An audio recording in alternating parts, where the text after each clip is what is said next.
Chers téléspectateurs de la première chaîne de la communauté haïtienne de France, bonsoir. Mon nom c'est Edouard Fontaine-Gédem, c'est tout un honneur pour moi aujourd'hui de recevoir un grand homme qui vient directement d'Haïti à l'occasion de la fête du drapeau. Il s'appelle Monsieur Karl Murat-Cantave, un sénateur de la République et aussi un médecin, un docteur. Nous allons passer une quinzaine de minutes avec lui. Nous allons lui poser quelques petites questions. Peut-être que vous auriez bien aimé de lui poser, mais Hashtag fait le boulot pour vous. Nous sommes là avec vous. Bonsoir le docteur Karl Murat. Bonsoir Jeanne, c'est vraiment un plaisir d'être avec vous aujourd'hui dans cette session spéciale. Je profite de l'occasion pour saluer les téléspectatrices et les téléspectateurs de cette chaîne de télévision. Et je crois que nous allons dialoguer justement pour simplifier la communauté haïtienne vivante. Tout d'abord, je veux bien vous souhaiter bienvenue à Paris. C'est une ville lumière et aussi enchanteresse. Et j'espère que vous passerez de beaux moments en notre compagnie dans cette belle ville, cette belle capitale du monde. Je ne suis pas à mon premier passage à Paris, je suis à mon quatrième passage. Parce que j'ai eu l'occasion d'étudier ici à INSERM. Et à ce moment, je vivais à Cité universitaire, c'était en 1997. Et ensuite, je suis revenu avec ma femme. Et il y a eu cela, en fait, 6 ans.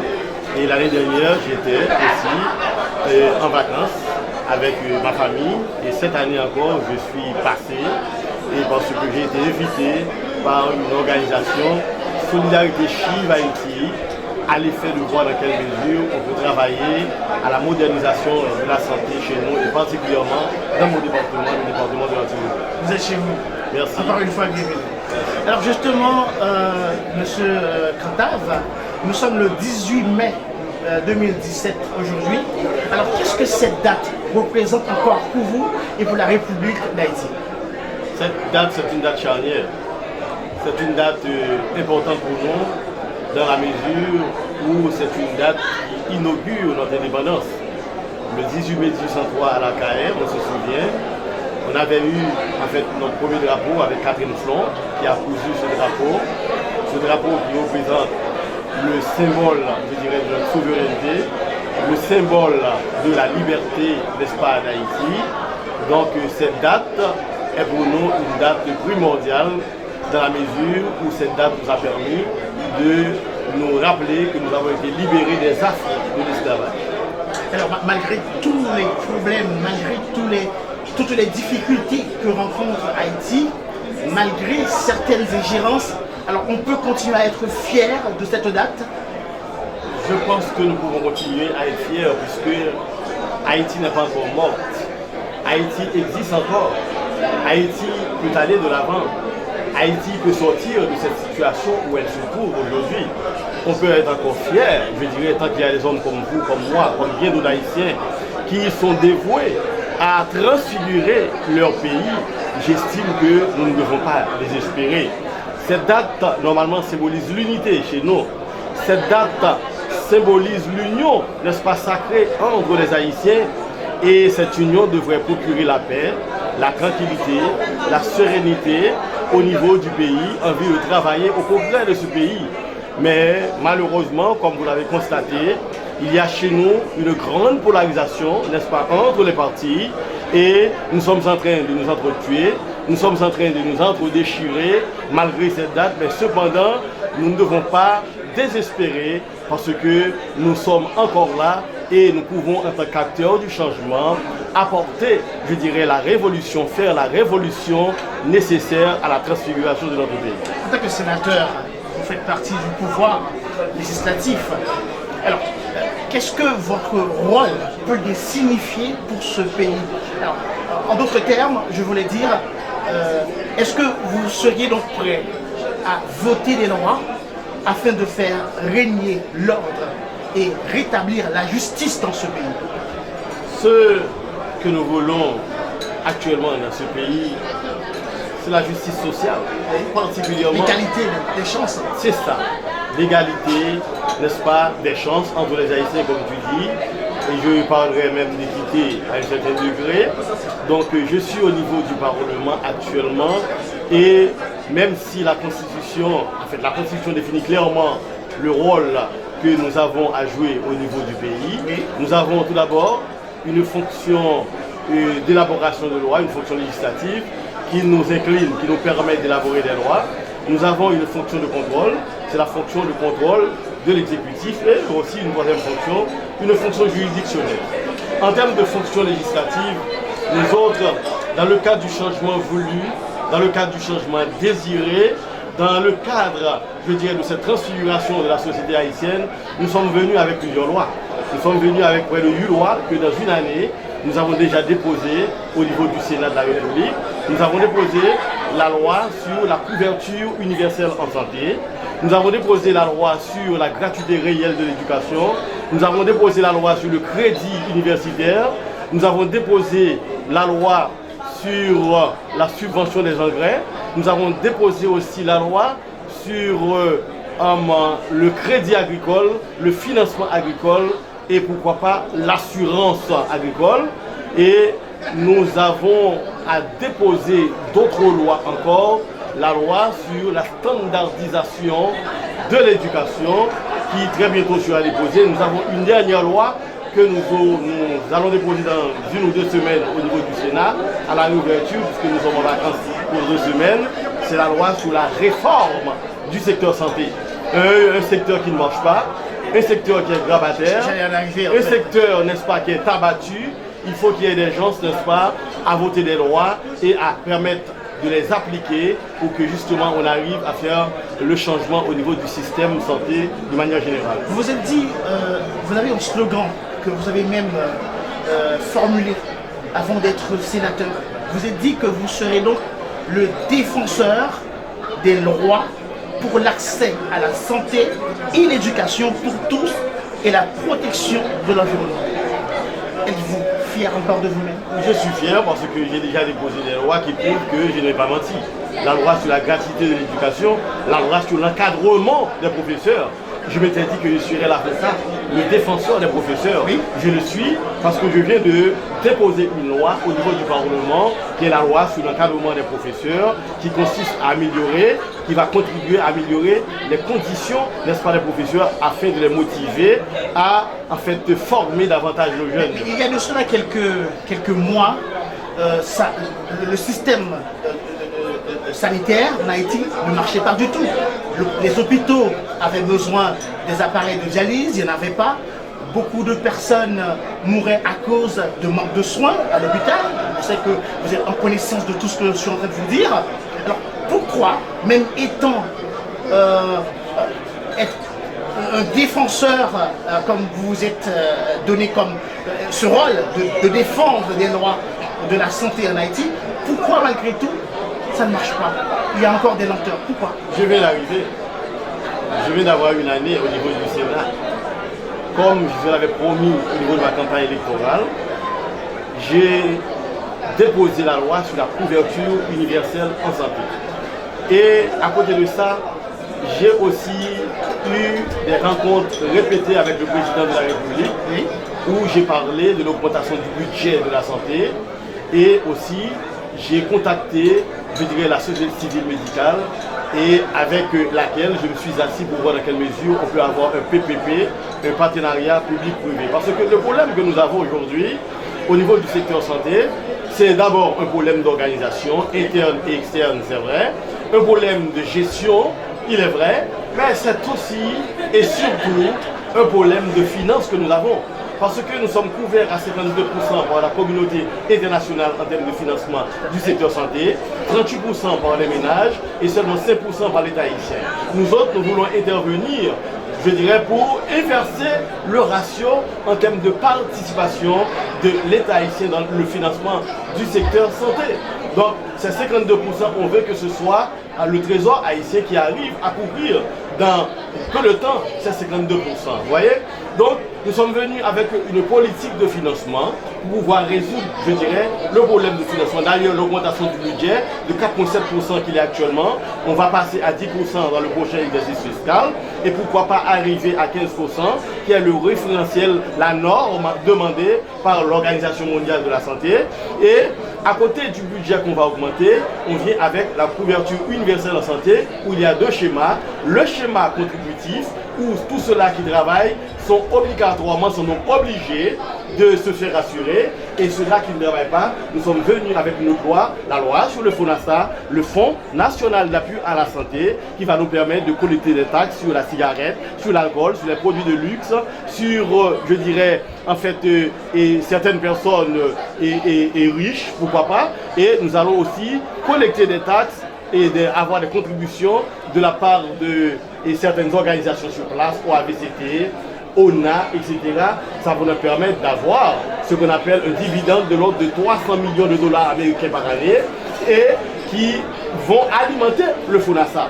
Ce dividende qui va alimenter le FONASA va permettre à l'État haïtien de prendre en charge tout cela qui ne travaille pas, c'est-à-dire le secteur non contributif. Nous allons faire l'articulation, l'imbrication entre le secteur contributif, n'est-ce pas, ceux-là qui peuvent payer, et le secteur non contributif à travers l'État haïtien qui va prendre en charge ceux-là qui ne peuvent pas payer. Et cette articulation va donner ce qu'on appelle la couverture universelle en santé.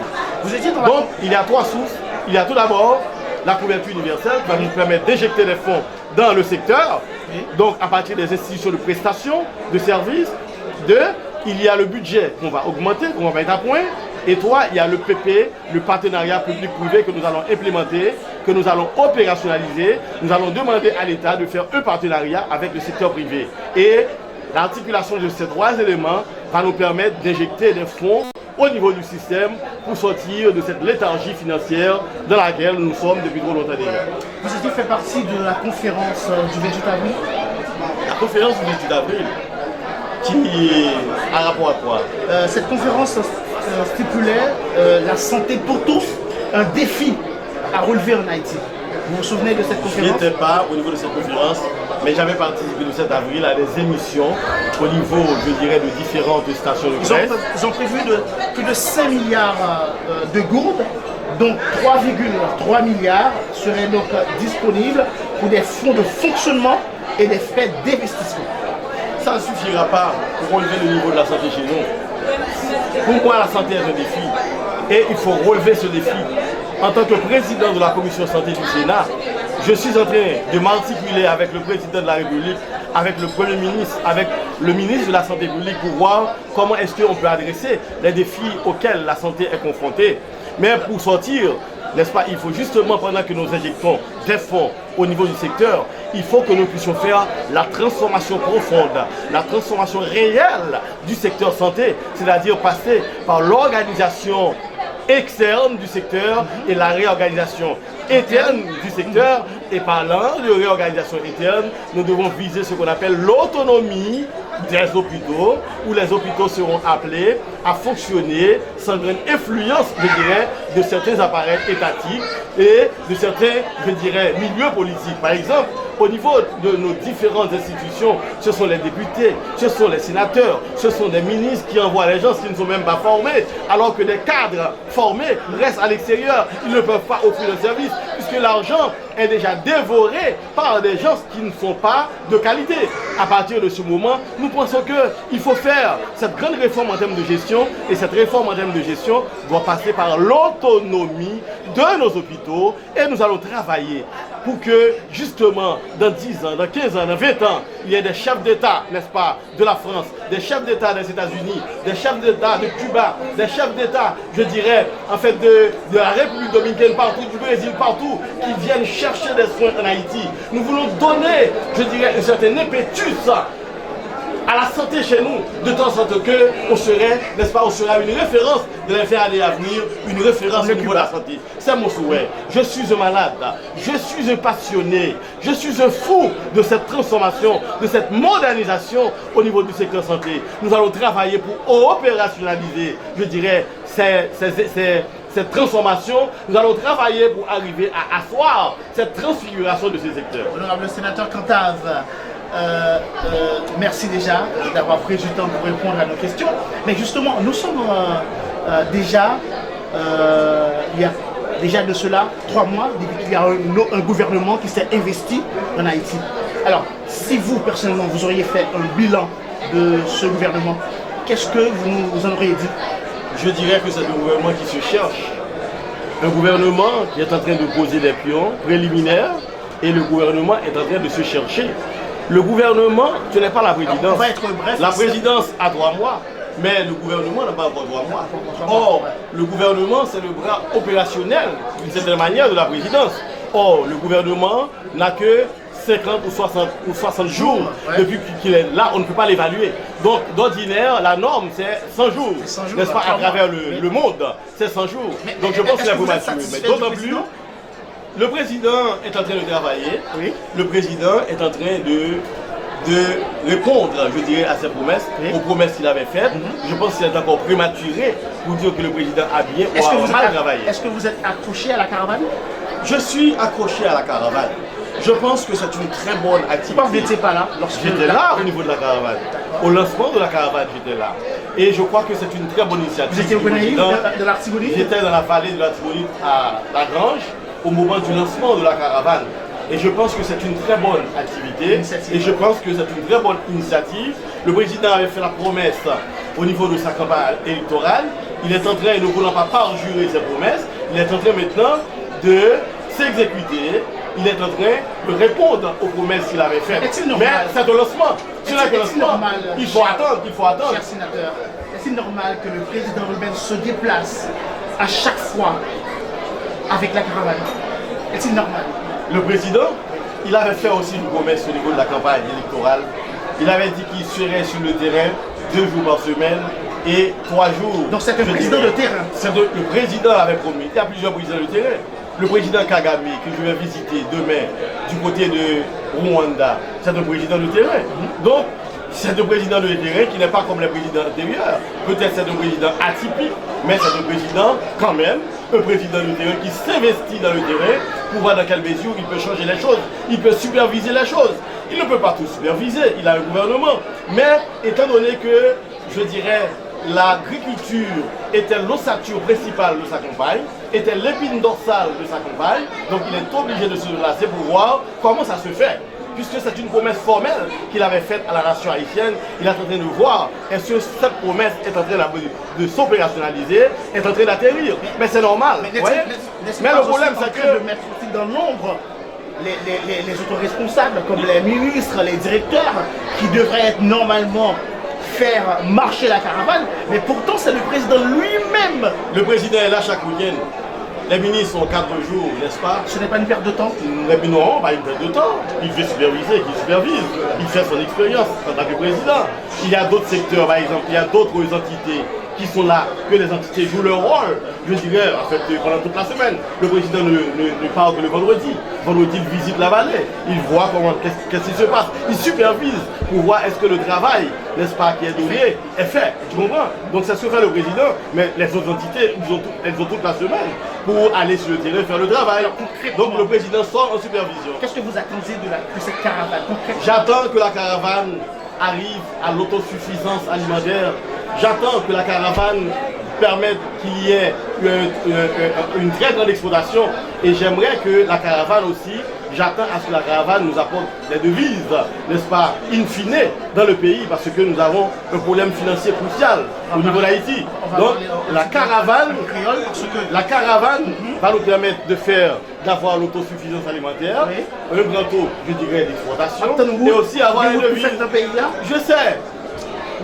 La caravane, j'ai dit dernièrement dans une petite critique que j'ai faite pour la caravane, j'ai dit que normalement la caravane, c'est une caravane de changement.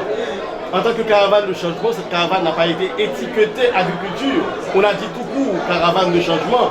Donc, je pense que le changement doit être multipolaire. Le changement doit être intégré. Quand par exemple, nous avons une caravane qui fait des routes agricoles, qui fait le drainage des canaux, qui veut arriver, je dirais, à l'autosuffisance alimentaire, il faut qu'à côté, nous ayons aussi des centres de santé, des hôpitaux, il faut que nous ayons du courant électrique, il faut que nous ayons, je dirais, des écoles, il faut que nous ayons des écoles professionnelles, il faut que nous apportions en fait toute une gamme de choses pour que nous ayons ce qu'on appelle une unité tactique de développement susceptible de voir que le changement est, de faire voir que le changement est réel. Donc c'est cette petite critique que j'avais apportée lors, je dirais, du lancement de cette caravane. Mais nous pensons que si tout le monde met la main à la pâte, la caravane devra apporter quelque chose. Nous sommes là, nous attendons et nous espérons que cette caravane va apporter quelque chose. La frontière l'écrire, il y a des gens qui commencent à porter critique sur la question caravane. Il y a des gens qui estiment que la caravane sont perte de temps, c'est l'argent à gaspiller. Alors, honorable sénateur, qui sont avec des gens qui commencent même à pousser en partie dans la population à faire manifestation. Ils ont même essayé plusieurs attentats sous le président même, sous caravane. Alors qui sont à 10 personnes qui parlent pour coûter nous à travers Haïti. Moi, je dis pour patienter. L'homme met un grain de maïs dans la terre, il prend le temps pour le foncer. Caravane, c'est le lancement qui fait. Mais caravane, pour qu'on prenne cher. Caravane, pour qu'on prenne corps. Donc, à demander tout le monde pour patienter, puis autant que caravane, il produit Eiffel. Et après une année, il a jugé, n'est-ce pas, de l'impact caravane. Est-ce que la caravane a été impactante ou non? Donc, on pense que Mounsayo est supposé patient, il est supposé prendre du temps pour voir, pour apprécier, pour mieux apprécier les produits de cette caravane. Qui est une qualité que, ou même personnellement, vous appréciez dans la présidence? Ce que j'apprécie chez lui, c'est sa volonté, sa détermination, sa passion pour le changement. Il est allé jusqu'au bout. Sa passion pour le changement. Je suis un peu comme lui. Je suis un homme fou, je suis un homme passionné. Je veux qu'il y ait changement, par exemple, au niveau du secteur santé, parce que je suis le président de la commission santé et je vais jusqu'au bout avec ce changement. Je vais multiplier tout ce que je peux faire comme action pour que cela arrive, n'est-ce pas, à bon port. Très bien. Justement, on va essayer de changer de sujet parce qu'il y a tellement de choses à discuter avec notre honorable sénateur. Il y a un grave problème en ce moment, c'est le problème du carburant. Alors, pourquoi le carburant a-t-il augmenté? On a augmenté le carburant justement parce que il y a les caisses de l'État qui sont vides et le trésor public est vraiment anémié. Or, l'État est obligé de faire la subvention, n'est-ce pas, du carburant. C'est lui qui subventionne le carburant. Or, ce n'est pas le gros peuple là vraiment qui jouit le carburant. Parce que, plus fort peuple noir, c'est cheval, c'est bourri, c'est bicyclette, plus fort peuple à monter. Il est vrai qu'au niveau de l'aire métropolitaine, il y a plus de monde qui prend camionnette. Même au niveau des grandes villes, il y a plus de monde qui prend camionnette. Transport à l'antigène augmenté, c'est vrai, en termes de prix. Mais, nous croyons que l'augmentation carburant, il vient du fait que on subvention que l'État va atteindre encore. Parce que subvention ça, l'État atteindre, il fait que l'État a genoux, l'État arrivé au moment, il n'est pas capable de bailler des services sociaux à la population. Comme nous disait le président Régil, il fait augmentation justement, c'est pour permettre qu'il y ait des promesses que je fais pour que le papa joue les promesses, pour que le cap privé, pour que ça, il réponde avec eux et il permet que le peuple que il promet de respecter les promesses. Pour respecter les promesses, il faut qu'il comme. Ok? Donc c'est ça qui fait que il y a en fait augmentation de subventions suivant le président. Même parce que c'est dommage, moi-même personnellement, que il arrivé à augmenter pour le carburant. C'est très dommage. Mais je crois que si après 1 an, 2 ans, nous voyons que l'augmentation pour le carburant il servit à quelque chose, laisse ça tout pour la convaincre que nous devons faire un bon bagage. Mais je dis que si moi que pas gagner après 2 ans, une année qui réglée en termes social, en termes d'apport social à la population, eh bien, Kalmira Cantave, c'est le premier monde qui a bien pour le camper, n'est-ce pas, pour nous décider ça. Mais aujourd'hui, il est encore trop tôt pour me prononcer, parce qu'il a dit que cette augmentation est faite à l'effet, n'est-ce pas, de voir dans quelle mesure on peut donner des services de qualité au niveau multidisciplinaire à la population. On attend, n'est-ce pas, et je vais voir ce que ça va donner. Et si ça ne donne rien, eh bien, le sénateur central sera le premier, n'est-ce pas, à brandir son arme contre cette augmentation. Moi, les 2 questions, et Naomi, nous avons 2 questions pour honorable sénateur noir. Et c'est une chose qui arrive, c'est une affaire sociale maintenant. Il y a un dispositif, il y a une sorte de festivité qui est venue être réveillée. Et ça fait en pile, parole en pile. C'est une question qui est Massimadi. Quelle position par rapport à Festival Parade? Ma position était claire. Moi, en tant que sénateur de la République, moi, c'est le principal sénateur qui a élevé la voix contre le mathématique. Parce qu'on ne peut pas porter un coup fatal aux mœurs, aux us, aux coutumes de chez nous. On ne peut pas dépraver ou continuer à dépraver la jeunesse haïtienne. Et je crois qu'il y a une loi qui a été élaborée par votre serviteur, le sénateur Karl Moura-Cantable. J'ai élaboré une loi, la loi contre le massimagie, la loi contre les activités homosexuelles, que j'ai déposée il y a quelques mois au niveau du Sénat et qui a été acceptée par la majorité des sénateurs. Et cette loi sera votée, et ceci pour arriver à déguerpir une fois pour toutes, à endiguer une fois pour toutes toute inclination à opérationnaliser ce fléau au niveau d'Haïti. Parce qu'il faut protéger nos familles, il faut protéger la jeunesse, il faut protéger notre pays contre certaines dérives. Vous auriez été contre de ce phénomène mondial et en quelque sorte qui vient directement des États-Unis. Et je crois ceci a été légalisé par l'ancien président des États-Unis, Barack Obama, qui a donc demandé au gouvernement haïtien de s'accommoder avec l'Amérique latine. Alors, vous seriez contre cette disposition? Les États-Unis n'est pas Haïti. Moi, je suis haïtien, je ne suis pas américain.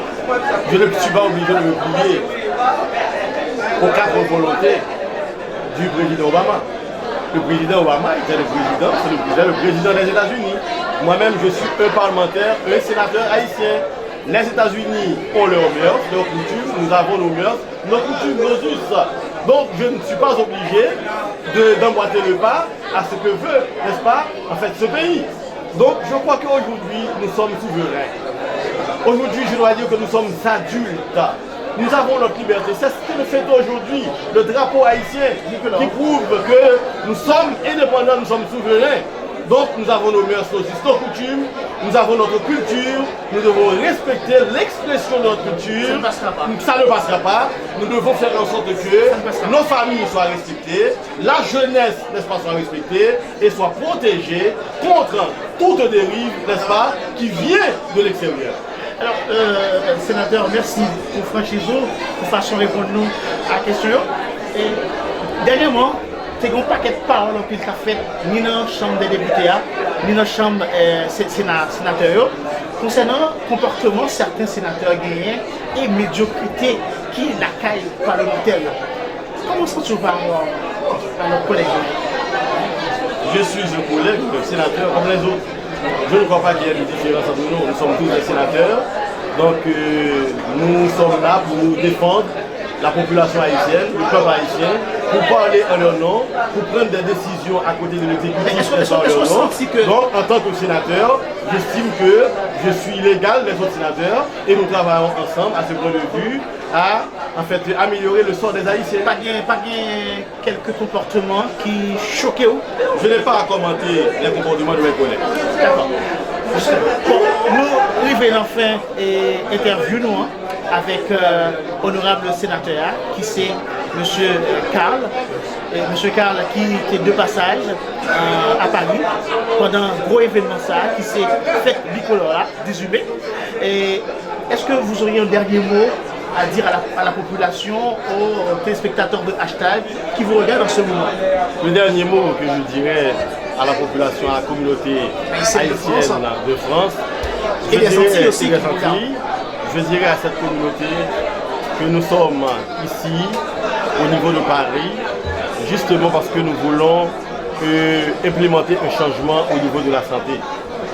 Nous avons été à l'ambassade d'Haïti à Paris, nous avons présenté une conférence et au cours de cette conférence, nous avons fait valoir notre position et notre vision vis-à-vis de ce changement, de cette révolution que nous allons faire au niveau de la santé.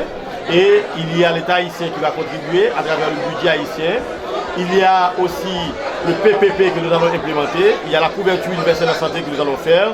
Nous demanderions à la communauté haïtienne vivant, je dirais à Paris, en France, dans les Antilles, pourquoi pas, de collaborer avec nous, d'apporter leur contribution en termes, je dirais, matériels, en termes financiers, en termes techniques, pourquoi pas, pour que nous puissions arriver à atterrir ce rêve.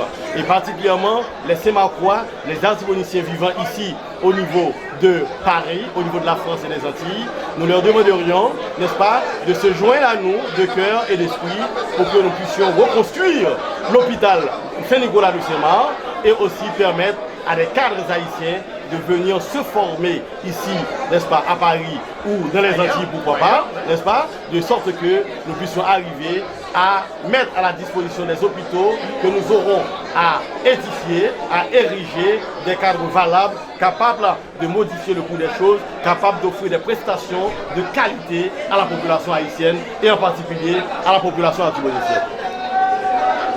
Mesdames, Mesdemoiselles et Messieurs, merci de nous avoir suivis. J'ai eu l'honneur de recevoir l'honorable sénateur Dr Karl Mura-Kanta, sénateur de l'Artibonite. Nous vous donnons rendez-vous pour un autre temps de parole, à très bientôt, sur la seule chaîne de la communauté haïtienne de France, Hashtag. Mon nom c'est Jedems et à la caméra, Naomi Jean-Baptiste. Ciao.